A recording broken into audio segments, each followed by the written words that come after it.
चले बंधुओं, आज बड़ा हर्ष का विषय हमारे लिए है कि संस्थान ने हमें मकर संक्रांति पर्व की वैज्ञानिकता का रहस्य के बारे में आप लोगों से बातचीत करने का अवसर दिया है।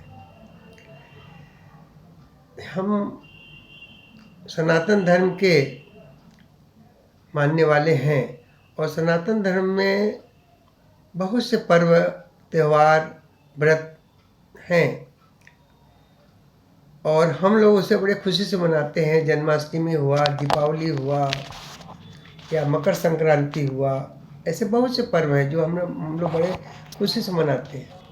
परंतु बंधुओं, हम लोग को यह जानना भी चाहिए कि इस पर्व का रहस्य क्या है, इस पर्व की वैज्ञानिकता क्या है जो ऋषियों ने इसको बनाया, हमें दिया। तो आज अवसर है, नहीं इसके पहले हमने गुरु पूर्णिमा पर एक आप लोगों के सेवा में प्रस्तुत किया था।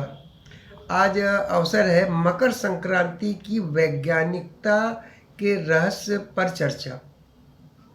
ठीक है, परंतु हम आपसे ये कहेंगे कि इस विषय वैज्ञानिकता के रहस्य के संबंध में जानने से पूर्व पहले हमें मकर संक्रांति के गणती पक्ष, जो ज्योतिष में इसकी काल गणना का महत्व है, उसका सिद्धांत है, उसको समझ लेना पड़ेगा और उसके बाद हम उस चर्चा पर आएंगे।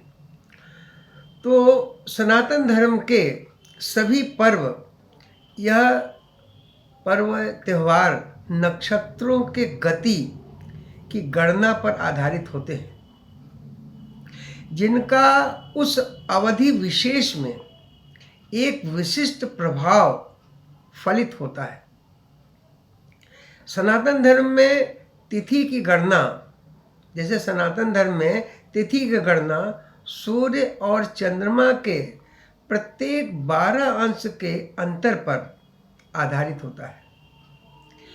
उसी प्रकार होरा क्रम के आधार पर 24वें होरा ग्रह के नाम से हमारे दैनिक वार के नाम निर्धारित होते हैं। यह मुख्य बात है हमारे व्रत त्यौहार की गणना के लिए।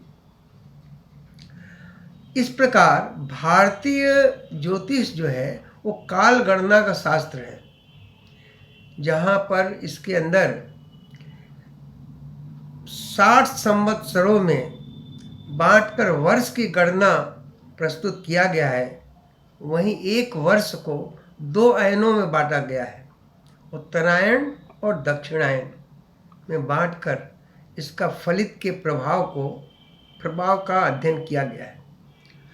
सूर्य के गति के आधार पर अयन का विभाजन किया गया है।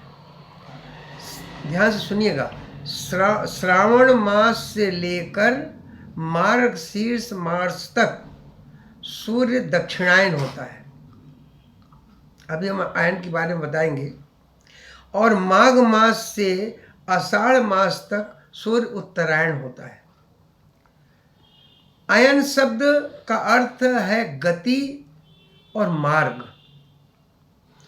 दक्षिणायन में जब सूर्य होता है तो उस समय रात्रि काल बड़ा होने के कारण उसको अंधकार का अधिपति माना गया है,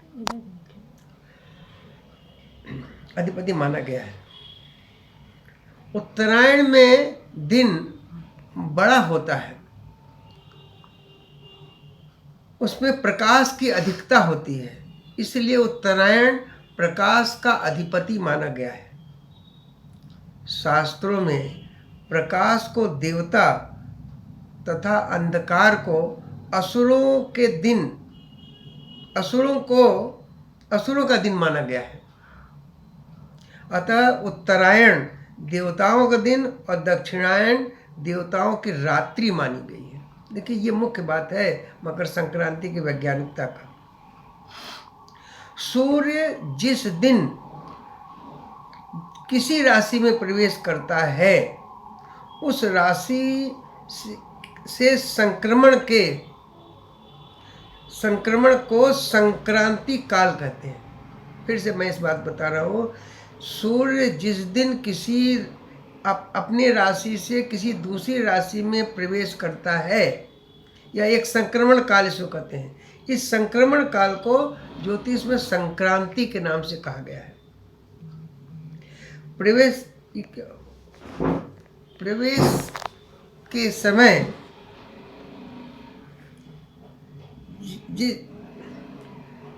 सूर्य प्रवेश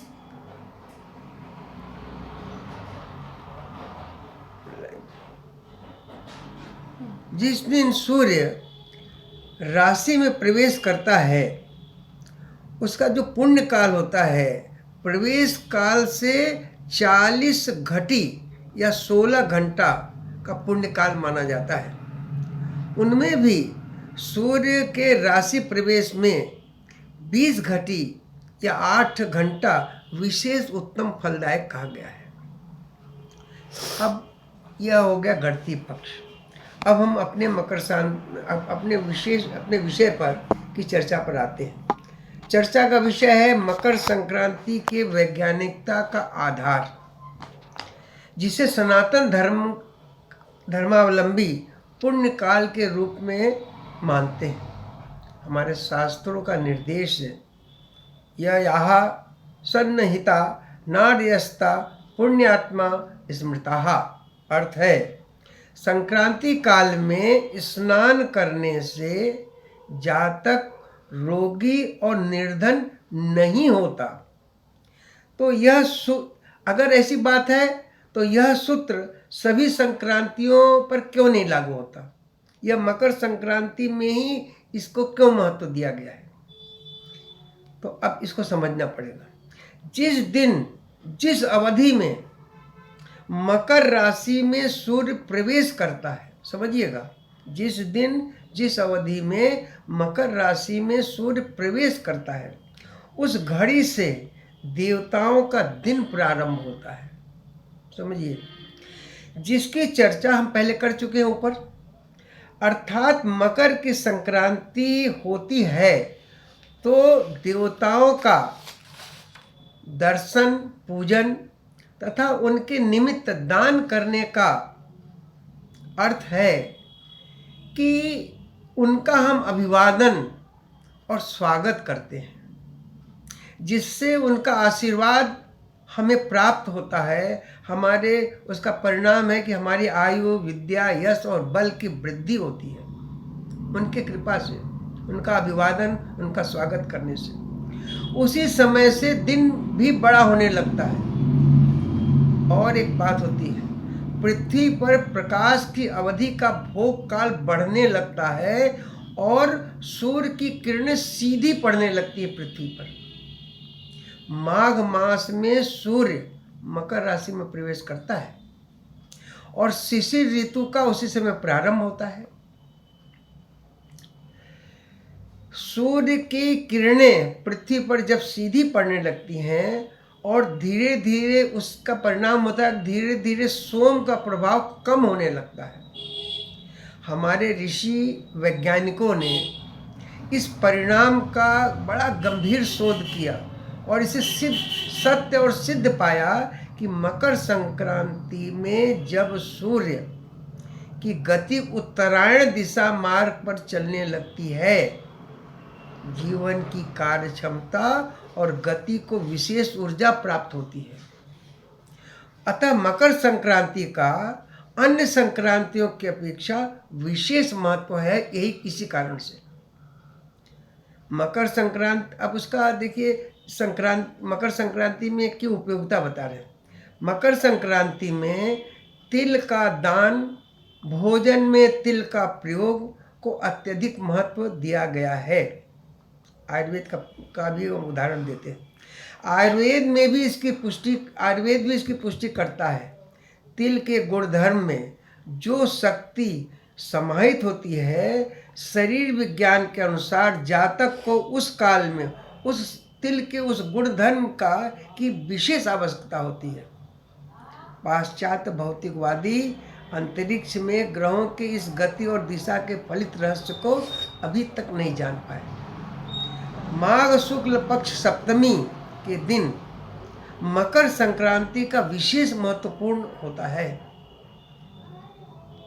शास्त्रों में कहा गया है, अग्नि पुराण में बताते हैं कि सप्तम्याम भास्करश्चैव, अर्थात सप्तमी भास्कर माने सूर्य का दिन है।